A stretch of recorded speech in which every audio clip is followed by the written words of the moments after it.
Пользуясь случаем, в связи с последними событиями, я бы хотел обратиться к аварцам, живущим в Казбековском районе, селение Ленин-Аул, селение Калинин-Аул. В 1939 году мой дед призвался в армию, и началась финская война. Как раз я нахожусь сейчас в Финском заливе.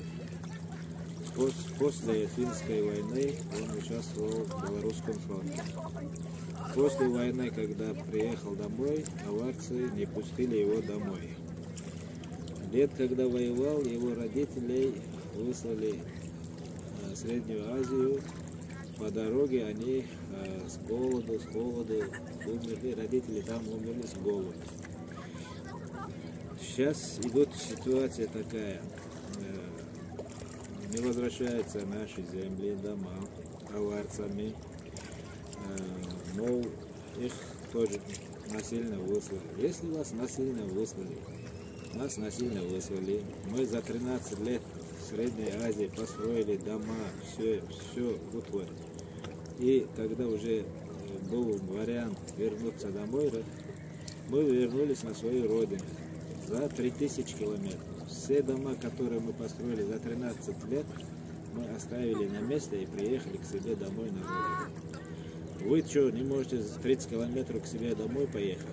Почему вы до сих пор не освобождаете наши дома, земли? Когда нас выселяли по дороге с голоду, нас умерло 30-40% населения. Вот когда вас насильно выселяли на наши земли, пустующие, со всеми продуктами питания, со скотом, который вы за время нашего отсутствия покушали и присвоили себе. Один человек вот ваш умер, насильно вы говорите, что вас выселили. И поэтому и до сих пор вы не освобождаете наши дома. В свое время, в 22 году, говорят, построенный мечеть вы сейчас разрушили. В свое время коммунисты, когда разрушали эти мечети, вот эти безбожники, и то не тронули эту мечеть, эту старую мечеть, не тронули.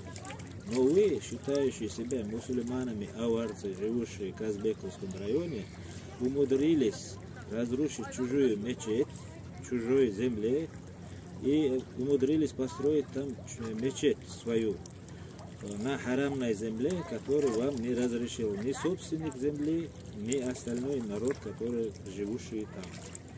И вы, как вы думаете, вы все молитвы, которые вы там будете делать, Аллах примет, как вы думаете? У вас нету такого, что не дозволено, нельзя, можно, харам, халал, таких вещей нету?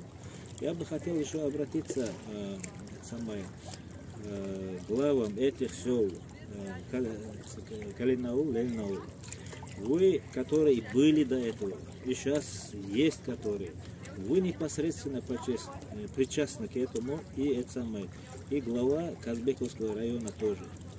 Вы на этих землях воруете деньги, продаете, распродаете наш Ауховский район, и на этих же деньгах, харамных деньгах, присваиваете себе, даете кушать харамные деньги своим детям, покупаете квартиры, хасаюрте, махачкале.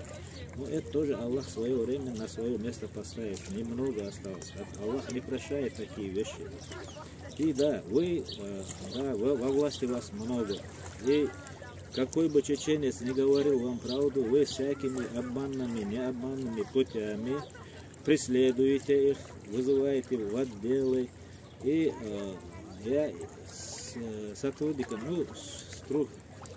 этой структуры тоже хочу обратиться.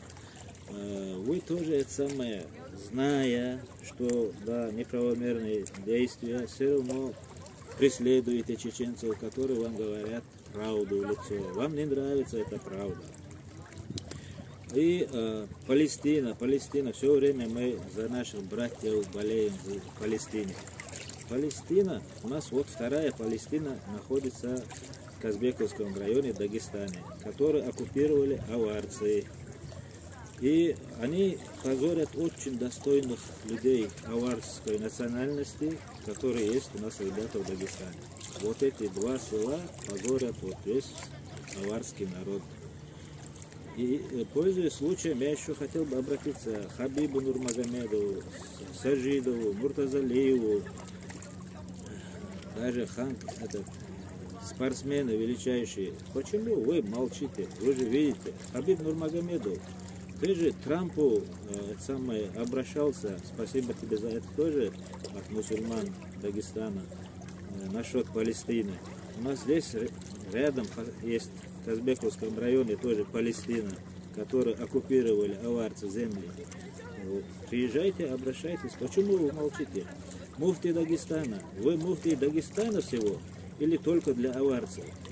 А что, вы муфти, где муфти Кумыков, где муфти Нагайцев, где муфти Лезгин, где муфти Даргинцев? Вы только решаете вопросы аварцев или всех остальных национальностей Дагестана? Давайте встретимся, я думаю, адекватные люди в этих двух селах все равно есть. Июля месяце давайте встретимся, сядем за стол переговоров. И, наверное, давайте сделаем вам такие же дома, которые вы живете в чужих домах. Давайте, не сегодня, так завтра, все равно вам надо будет освободить чужие земли, чужие дома. Поэтому давайте, если вы считаете себя мусульманами, если вы харам, халал различаете, давайте освободим, построим вам такие же дома в других местах, в ваших селах, если вы хотите. Давайте освобождать чужие дома. Пора уже. Как вы завтра, не сегодня, вы умрете, как вы перед Аллахом хотите стать, столько бед натворили, я не знаю, других слов вам у меня нет. Поэтому в завершение я хочу еще раз добавить. Мечеть, которую разрушили нашу селение Акташаух, надо восстановить там же, взять разрешение у хозяина этой земли, а ту харамную мечеть, которую вы там построили на харамные деньги, на харамной земле, не спрашивая разрешения собственника этой земли, надо разрушить и убрать ее оттуда. И сами вы ее уберите. Ни один намаз, который сделан в этой мечети, Аллах не примет. Ассаламу алейкум, всем добра.